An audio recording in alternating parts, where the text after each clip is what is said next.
civil servants, the government workers, have had their salaries delayed for the past 2 months, and now in August they'll be delayed yet again by at least a week.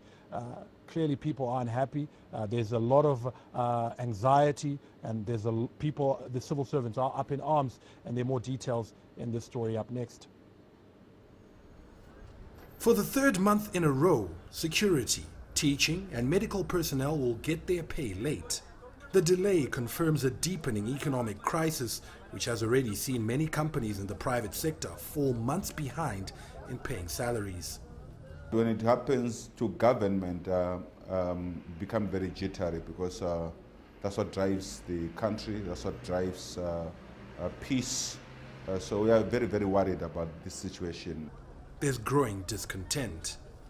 All we are doing is to stand up and say, pay us what we are worth, give us our wages, pay us what we have worked for within the month that we've worked. Failure to make sure that we get that one, make no mistake about it, there's going to be a huge strike. In July, civil servants held a 3-day strike after a 2-week pay delay. For many of the already lowly paid workers, moonlighting has become the only way to make ends meet. Civil servants in this country no longer go to work to offer and render a service. They are going there to basically extend the cable of survival. And those that can make their deals using government resources, government infrastructure, government phone, government space. We are talking of people who are quite enterprising, being able to sell to the children that we teach, sell to friends, sell to other peer teachers, and sell to everybody else. So the struggle for survival continues. It isn't any easier for the government. Cash-strapped and under pressure from civil protests over the deteriorating economy, the government has been scouting for a financial bailout. There's been no breakthrough yet.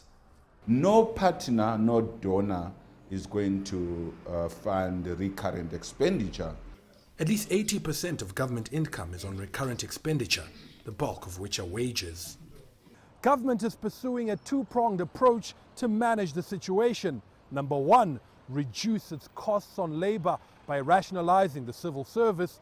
And number two, mobilizing more funds domestically by tapping into the bulging informal sector. An audit of government workers has already achieved savings of about 20%, but efforts to tax small businesses currently flying below the Revenue Authority's radar are yet to make an impact. Farai Mwakutuya, CCTV, Harare, Zimbabwe. Farai, let's talk a little bit more about what government is doing really to solve Zimbabwe's economic problems. We know the Ministry of Finance says it will boost output growth to almost 10% next year.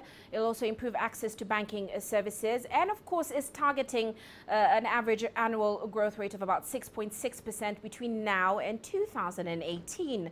Now, is the country on track to achieve this at this rate?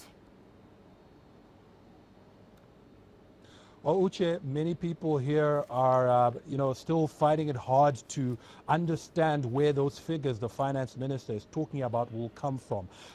What many people are unanimous about is that this country needs a financial package, a stimulus package, if you want to call it that, and that will be able to get industries going again, because currently industries can't borrow.